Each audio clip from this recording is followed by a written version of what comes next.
Hoje nossa conversa vai ser sobre pessoas ciumentas. A psicóloga Lígia Guerra está com a gente para explicar a diferença entre ciúme normal e ciúme patológico.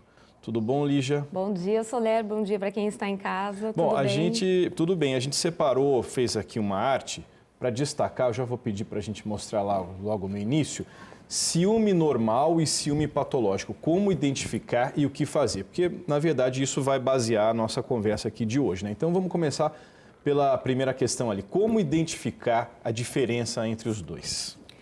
Bom, o ciúme, primeiro a gente tem que conceituar o que é ciúme. Ciúme é o medo que eu tenho de perder alguma coisa, né? Nós podemos abrir o leque e pensar que uma mãe pode ter um ciúme do filhinho, às vezes quando o filhinho acabou de nascer, todo mundo quer pegar no colo. Os homens às vezes têm ciúme do carro, né? Mas dentro de um relacionamento afetivo, o ciúme ele tem uma extensão emocional ainda maior. Porque houve uma conquista para que a relação acontecesse.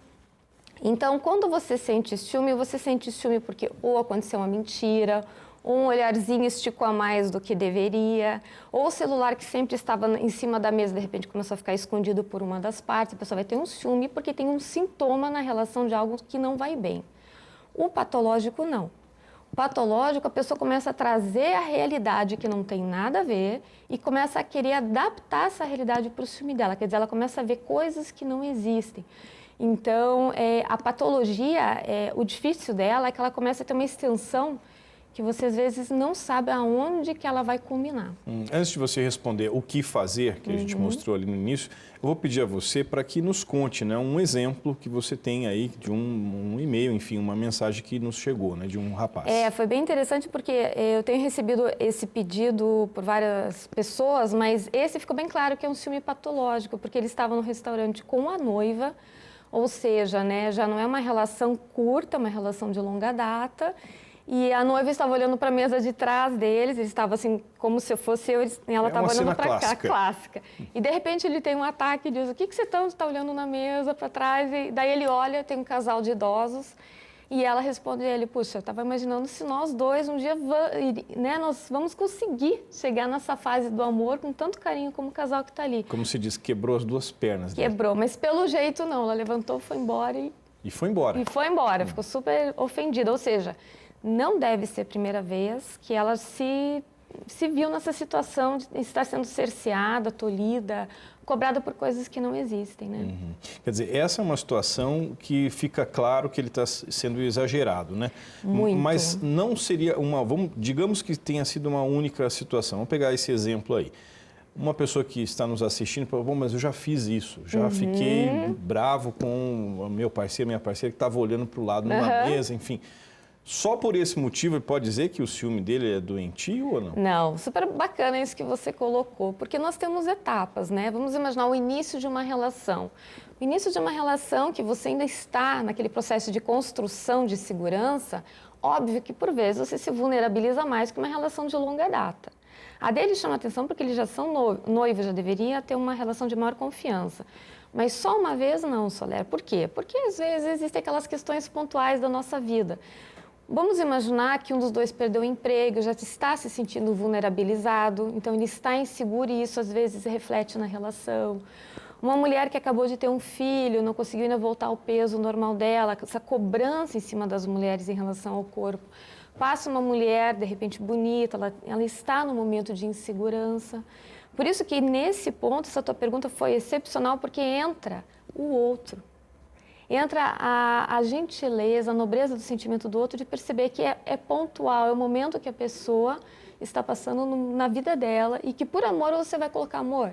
Logo você está bem, logo você recupera seu trabalho, eu sei que você está meio vulnerável e às vezes isso até fortifica.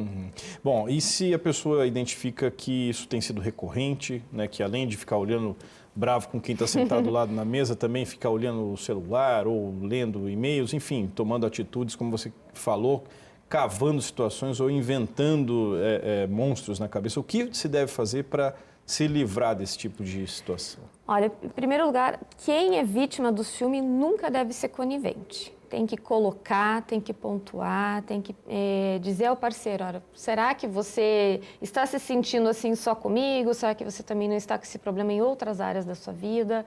Porque existe uma coisa do ciumento que ele é muito comparativo. Ele é muito comparativo no trabalho, se ele é tão bom quanto o colega do lado.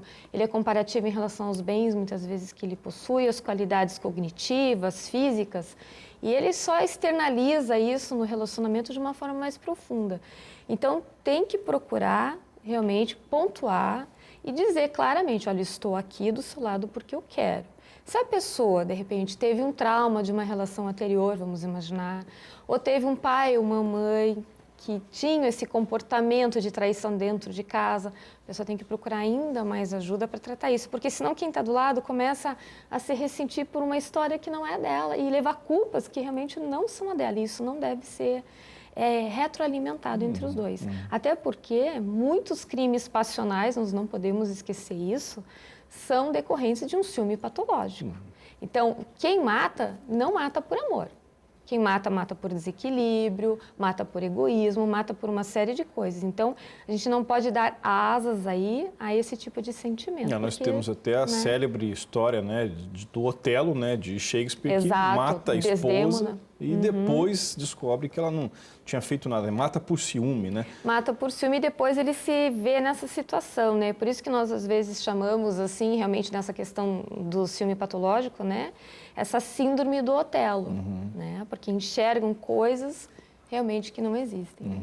Bom, da parte do homem ou da mulher, dá para a gente dizer se alguém é mais ciumento que o outro? Essa é uma pergunta bem popular, mas não existe isso, né? O homem é mais ciumento que a mulher ou vice-versa, né? De forma alguma, independe de gênero. O que acontece é que a mulher, por vezes, ela externaliza isso de forma mais verbal e o homem, infelizmente, às vezes externaliza isso de forma mais física. Hoje nós já temos, infelizmente, casais que compartilham, inclusive, os ciúmes de forma doentia, e daí quando é o casal que está com essa doença, tem que procurar uma ajuda terapêutica para casais. Até nós estávamos conversando anteriormente que tipo de tratamento.